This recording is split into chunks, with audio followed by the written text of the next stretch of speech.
by MTN wherever you go and everywhere you go, and also Lavette. Today, as I said, we are discussing how to deal with what? Office romance breakup. Is it really necessary to have a romance in the office in the first place? Well, I think anybody who wants to get close to another person to form a relationship would have to first and foremost take into cognizance the policy of the workplace. Okay. In some corporate settings, you cannot do that. Others don't have any much of an issue with that. Mm-hmm. So if your setting does not allow you to do so, you better don't. Mm-hmm. We know that others do it because they go about it discreetly and until it is found out by others. Because friends talk to friends. Sure. I mean, what's wrong if I see Gilbert and I want to be so close to Gilbert and something happens afterwards?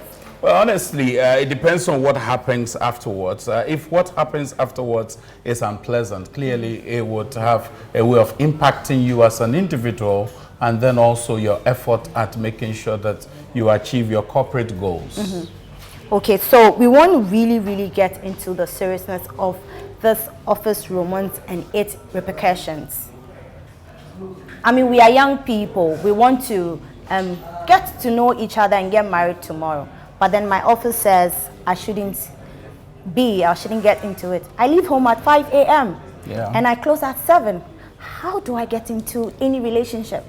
Well, the truth of the matter is that within the office space, there are a lot more singles than you would have couples. You would also find that people spend a lot more of their waking hours in the office, and therefore we warm into each other's space. And as you work and walk with somebody, you get closer to them and you begin to develop some fondness for that individual, male or female. And so it's important that you yourself as an individual would ask yourself, what is it that I'm looking for?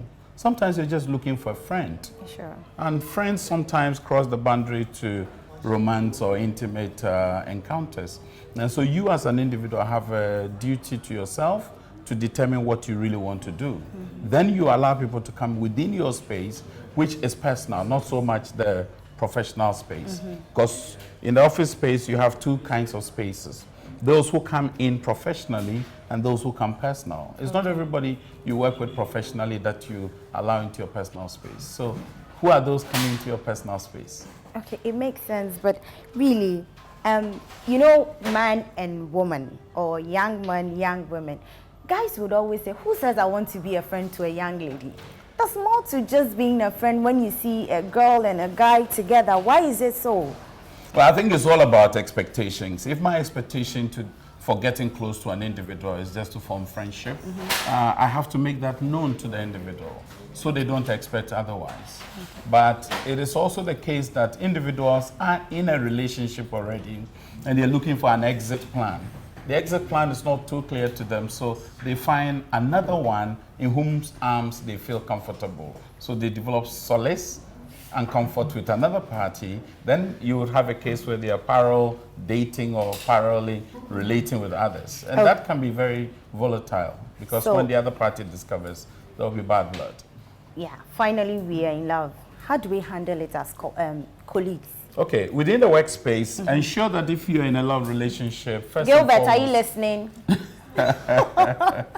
ensure that you do it discreetly. Don't disclose too much too early because you never know what the future holds for you. Fairboy and Quinsta have already done that. Okay. Secondly, it's important that the individuals in question do not allow their work to suffer because they're in love. Because once you do that, you caught the attention and the displeasure of your HR and your superior officers. So you want to be mindful of that. Now, how much time you spend together doing work, quote and unquote work, is also something that you must guard against. Sometimes it is the case that we pretend to be working, but because of the, chemistry, there's a chemistry that exists between us, male and female. And so you've got to be sure that you're being honest with yourself. Okay. And then make sure that you're not going to be caught getting physical, because that's a no-no within the workspace. If you do that, now, thankfully, many places there are cameras everywhere. So Big Brother is watching you. Well, So you couldn't do much of those are you kinds of saying that activities. yes, we are working, Yeah. I'm in love with him, we are in love, I shouldn't even hold hands? Well, once you know you are in love, you see, when people are in love, everything they do physically potentially can be sexual. Simple thing as eye contact, as I look into your eyes. If the guy or girl in the relationship says, look into my eyes, it evokes certain energies in your body, which is no longer innocent. Okay. So you want to be careful with those kinds of things. Things that I could do and get away with, like holding your hands. That's innocent. But somebody in love, that can be terrible. It can be volatile. So you don't want to stimulate anything you cannot tame. All right. Yeah, because some people are burning plates. Right, Once so you they touch get them, there and they're it start overly burning, excited. overly excited, and then push. Yeah, that's why They we're break having off. situations where people even have sex in office and they are caught. I've had a couple of That's them. so hot. That's so hot. Yeah, They do that. Yeah, they do. They give themselves blow job, what job, all kinds of jobs. And, Oh, why are you laughing? They do the quickies and stuff in office space. Okay, so I think it's getting hot here and very interesting. Wherever you're watching us from, we're asking a lot of questions about office romance and all that. What is your contribution? What do you have to ask Mr. Amos? And then you ask me, I read it out, and then we share everything. Now, when it gets bad, how do you handle it finally? Well, that means that it's creating discomfort. Your expectations have not been met. And it could be that you have been injured. So depending on the situation that we call gone bad, we deal with it. Assuming it is the case that the person has been caught flirting. Flirts, you want to stay away. So you have to tell the person straight up front that I think I have to save myself and I can't continue anymore. Okay. And you should say you, not us. Us. Because oftentimes people make the mistake by saying, it's not working for us. It's not working for you. Speak for yourself and don't speak for the other party. Secondly, it's important that if you're bringing closure, be sure you are honest about it. Some want to bring closure and still are interested. You can't eat your cake and still have it. No. Okay? Others stalk the individuals, go to their social media to check on who he's talking to or she's talking to That's now. stalking. Who's the favorite new profile picture or cover page. When I you see do you're that, very current. Oh, yeah. I work with young people. I've done that for 3 decades. So, Wow. I mean, you can be sure that I'm walking along with my youth. Well, so it's important that you don't stalk the individual, snoop on them, try to find out what they're doing. If you've brought closure, closure indeed. You must do so respectfully. You must tell yourself that I'm not going to poo-poo this fellow, drag them in the mud, which is becoming common on social media. Sure. You go and post some stuff about them, some video, some gory image of you and them, and then you splash it on social media and it goes viral. Because you know these kinds of things have a way of evoking excitement and greater adrenaline in people. So you don't want to do that. Commit yourself not to smear that individual. Okay. Preserve your personal integrity and self-respect by not getting into that kinds of space. Now, if it is the case that the person was, say, unreliable, uncommitted to the relationship, and makes you feel so uncertain, then the closure is different. In that case, you tell them that you want certainty, and you're not getting certainty, and for that reason, you are terminating this process. They are not your enemy, but they are also not going to be your friend. And that's one thing I think most, should I say, women or ladies find it difficult to deal with, that yet it's over between us. We can't be friends again. And so once I find my girlfriend being a friend to my ex, it becomes an issue. I mean, finding yourself in such a situation in the office, how do you deal with it? What you need to do is this: accept that it's come to an end.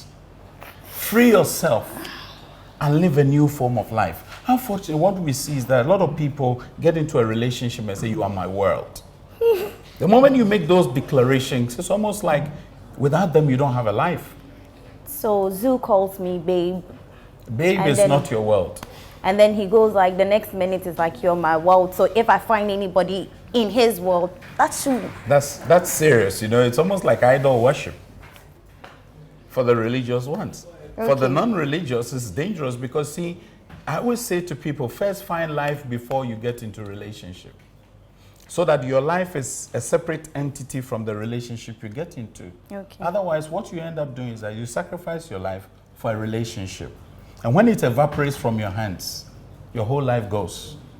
That's why individuals get to a point of committing suicide or attempting suicide or self-harm. Simply because their world has come to an end by the exit of another person. Wow. Much as they're valuable, much as they're precious, much as they may have contributed to your life, they cannot be your world. That is sacrilegious, and it's dangerous to get into that kind of space. Love them, yes. Hate them not. But when they leave, bye-bye, I wish you good. Wow. I hope my colleagues here are learning anything or something new. And if any of you have any contributions, he's ready. And then you can always ask your question. And you, in your offices, at your homes, wherever watching us, whatever question it is you need to ask now. And he would respond to that. And one thing also, well, he is now my boss. I have to work under him. How do I deal with it? Because this is somebody I have to always go to. How do I deal with it? Well, people in that kind of superior position need to be mindful that in the age of Me Too, if you're a boss and you're dating a subordinate, you've got to be careful. You can easily fall into the space of blackmail. Okay. You can be hoodwinked into trying to compromise protocols in the workplace. Okay. When it comes to job appraisal, for instance, that's where it becomes a very difficult one, because you're going to appraise somebody who you're dating. There's clear conflict in that situation. Worse off is when others know that you're dating. If you tilt towards them favorably, it is sectarian. It's discriminatory. Yeah. Even though you may mean well and do all that there's supposed to be done, but the other parties will say, no, there's a joint-this environment, and that joint-this environment is that they're dating. And so if you're a superior officer, you have to be careful. Now, the one who is a subordinate need to merit everything that comes their way. Meritocracy is very important. Why? Because if there's no merit in what it is that is offered to you, then people begin to run it down and denigrate you, and your image is destroyed. So we try very hard to discourage people from getting into this. But you see, as we work together, there's a power play. Either one is trying to manipulate the other, or the other is trying to use the power of authority to coerce you. So it's manipulation plus coercion. Which one is stronger? There are some individuals too who are daring. They dare their bosses. They dare them. They make all the moves. They get to the office, throw their hands around there. And the boss is just, oh my word. And men in particular, we are creatures of the eyes.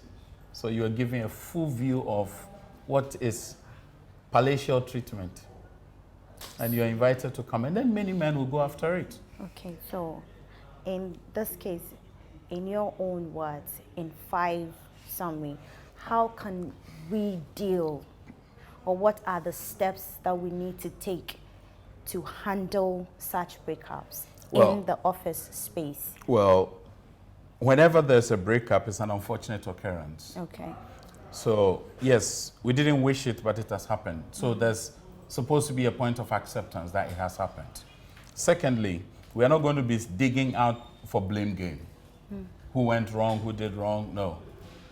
Thirdly, it's important that we accept that with grace and say that, well, I wish we could have continued, but the reality is that we cannot continue. And therefore, I'm not going to be motivated by ill will, but goodwill rather. So you move away, but the person may not be your friend, moving on, but they are also not your enemy. So you've got to be measured in terms my problem of is how getting much serious. space you allow. And all the products introduced to me are giving me serious side effects. I keep telling you, Lavette Femi Hajima. It's exactly what you need. Really? You may see them in girl like your me. face. You may see them even sometimes trying to come back. But once your decision is made, be sure that's the decision you want to make. So weigh the pros and cons of everything you're about to do, and don't just thrust yourself into something by emotions, because your emotions are so unreliable. All right. We'll still continue this discussion, but let's go for a quick breather. And when we come back, we're going to continue with this office space relationship. We'll be right back. Joy Prime, real entertainment. The ingredients in Lavette goes to the root of the problem and helps stop it from happening again. It's the original natural tightening liquid that helps to rebuild the muscles down there and has no side effects. Emanuchi. Sir. So now my problem is a joke, right? Ahwene pankasa lavet. Midi kura mi kunu mu sei chiche.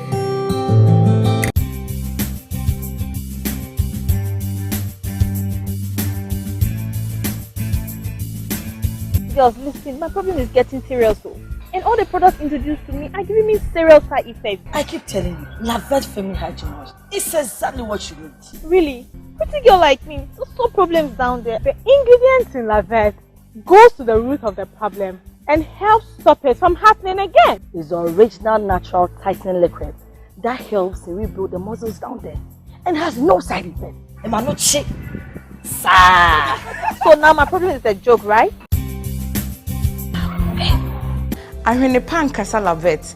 Midi kura mi kunu mu sei chiche. Joy Prime Real Entertainment. Joy Prime Real Entertainment. Joy Prime Real Entertainment.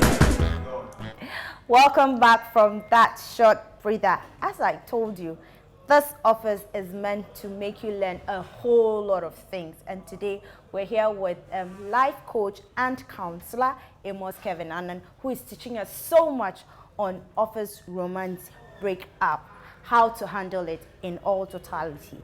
And as I told you, I have learned a lot. I mean, it's always so exciting and refreshing listening to you. So yes, you are my boss. We've broken up, a lot needs to be done, and then if I feel I can't, and there's no other job for me to do, and I have to exit or change department, is it advisable? Well, sometimes you're better off being out of view of the individual. That is, if that is possible. But where it is not possible, not practical, you have to just find new ways of coping. If you don't know how to cope, you may need to seek some professional help. Somebody with the competence of an HR can assist you. Beyond that, you can get a counselor or a psychologist to assist you, especially occupational psychologists. They are very good with this workplace issues. Okay, so let me invite our colleagues, my colleagues here in the office, to ask if any of them have anything to ask. Hi, Titi. Any question for me or for him? Yes, Titi has a question, so please pass it on to him. And he has a question. He's pointing to one. He wants me to read it out. I'll read it out. He sent it to me, so I'll read. So right, Titi will do so. Counselor. Yes, boss. Would you advise I date my boss who's older than me in the office? Well, you see, the thing with age is this, that, I mean, nobody should be prescribed from dating somebody they are older or younger than. The reality is that there are certain things that happen as we age. Would you be able to live by those things, or you will not survive them? You know, if, say, the man is younger than the woman, for instance, would the gentleman be submissive enough to understand that this is my woman? He's not going to say, well, but I'm the head of the home and therefore I'm going to bulldoze my way through. If you're a lady, like a young lady who decides to marry somebody who is 52 and she's 25, I mean, chances are that this man is going to become very frail at a point and will not be able to perform in the bedroom in particular. So how are you going to cope with those kinds of situations? It is important that individuals weigh the consequences of the choices they make, because to every choice comes consequences. Oh, all right, and I'm going to read a question. Okay, go ahead. I think he has a follow-up. The reason why I'm asking this, supposing, I mean, he's my boss, my job is at stake. She's giving me the pressure. It's either I'm in or out. How do I handle it? Honestly, I mean, in this life, you're either a straw-spined person or you are stable. So you've got to ask yourself, am I going to be straw so that I'll just be burnt over? Sometimes you've got to stand up and face these kinds of challenges in life and say no is no and yes is yes. Don't get into it. I always caution people, don't get into a relationship out of sympathy. And don't let anybody threaten you into a relationship, because that's not relationship, that's control. Okay, so there will be no equality in such a thing, and there will be no respect. Because clearly what's going to happen is that they're going to use their power and the force that they have to control you. which is something you don't want in a relationship.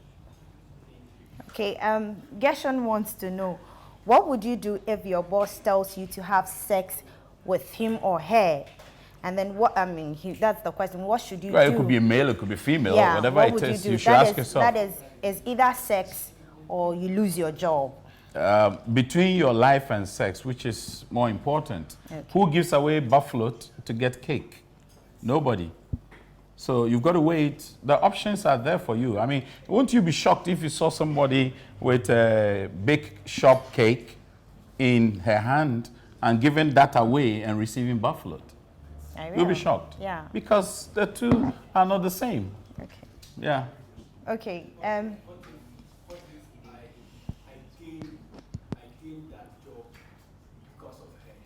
You gained the job because of her. Like through.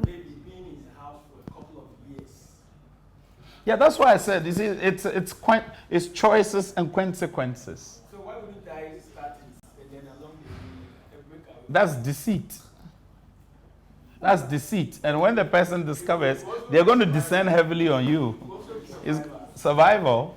This kind of survival will not be good for you. I mean, I always say to folks that you deserve the best. That's the underlying factor. You deserve the best. But what you end up doing is this.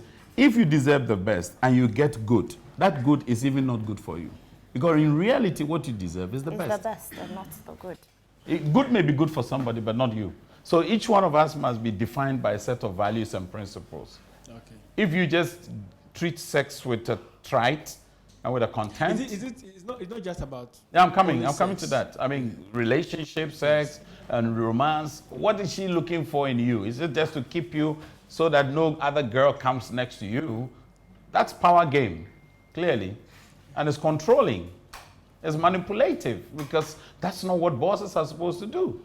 Bosses are supposed to create an environment which is congenial for what? But what if it is not having any direct effects on the job or work relationship?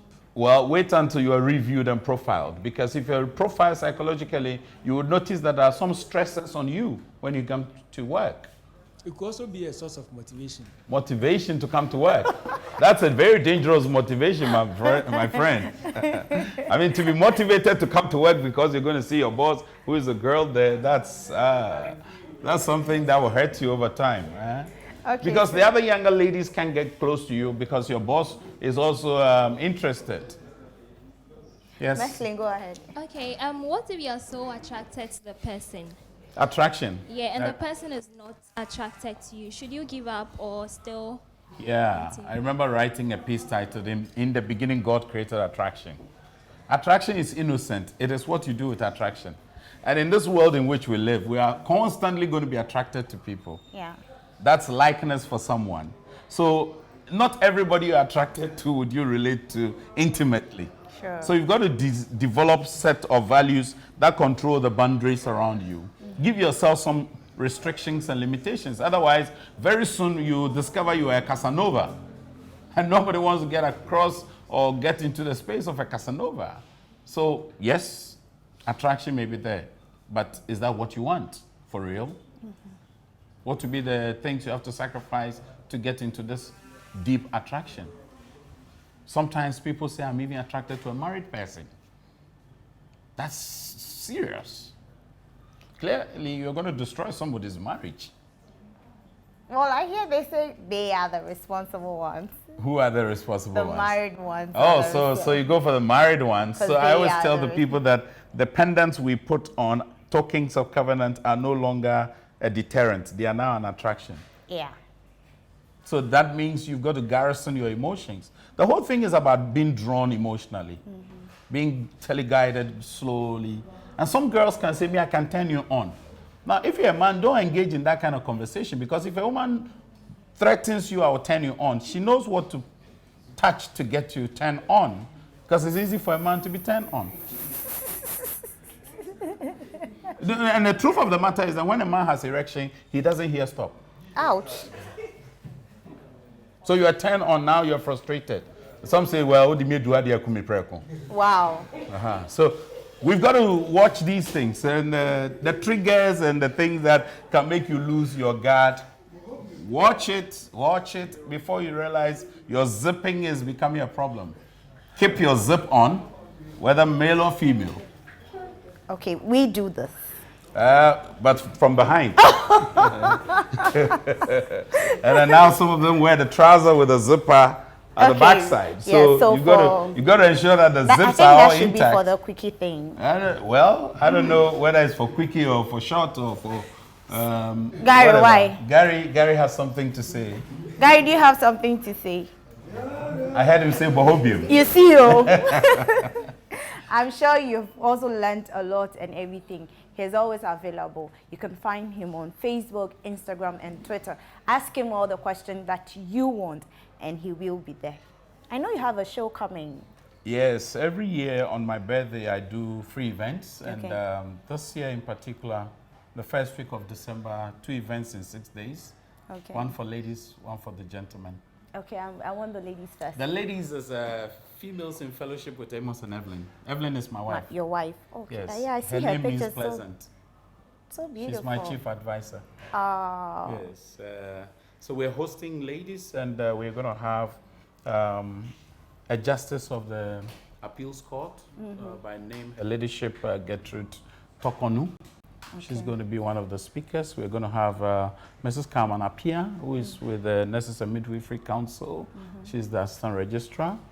Then we're going to have Pastor Adeline Mensah, who is with Agape House, as well as Angela Jomina Boaje from the ARC Foundation. Okay. And then I have dealt with a lot of young girls and women who are having uterine issues and menses and matters of menopause. Many men don't understand menses, let alone think of menopause. So I'm bringing one of my friends, Dr. Michael McCarthy. He's an uterine specialist and obs and gynae person. He's going to talk about women, watch your menses and your menopausal health. Okay, I know it's on the 2nd of 2nd of December. Yeah. If I want to be a part of it. You want to be part? Yeah. Okay, it's happening close to the Junction Mall. There's a chapel, there's a church space in that area. Lighthouse is here, Christ Embassy is there, another church is there, and there's a church called Pentecost International Worship Center. Okay. That's a facility we're using. Okay. Okay. Hopefully next year we'll bring it into the center of Accra. Sure. Is it free or it's free? It's my gift event. On your birthday. Yeah, I think too many people complain about problems. I think somebody should design programs to intervene, and this is one of it. So we are focusing on 3 things. My relationship, then we're looking at my rights through responsible living. Okay. And then the 3rd one is royalty. Royalty. The concept of royalty, beauty, everything. Okay. And there'll be popcorn, there'll be ice cream, there'll be kebab, all for free. I love Nobody's going to pay anything. Kebab. So I'll be there. Be there. I'll look out to see you if I don't find you. No, I mean, I'm going to be bringing you back again before even the show. Okay, I'll let Katie take note of this one. Hey, this one, dear. You see where I'm putting it? My hands, I'll come. So I'll be there. Yes, it's an honor to be with you. Yes. Thank you so much for gracing the occasion. Thank you, Yaira. I've learned a lot and I'll still keep coming. Life is a journey of lessons. And at every stop, we learn something. So I never go to bed without asking myself, what have I learned today? Okay. So meeting you to have learned something. Well, you at home in your office, the question today is, what have you learned in the office? My name is Yaira Kofi, and he is Amos Kevin Annan. And this is The Office. We were proudly sponsored by MTN and also Lavette. We'll see you same time next week, right here in The Office. Have a good afternoon.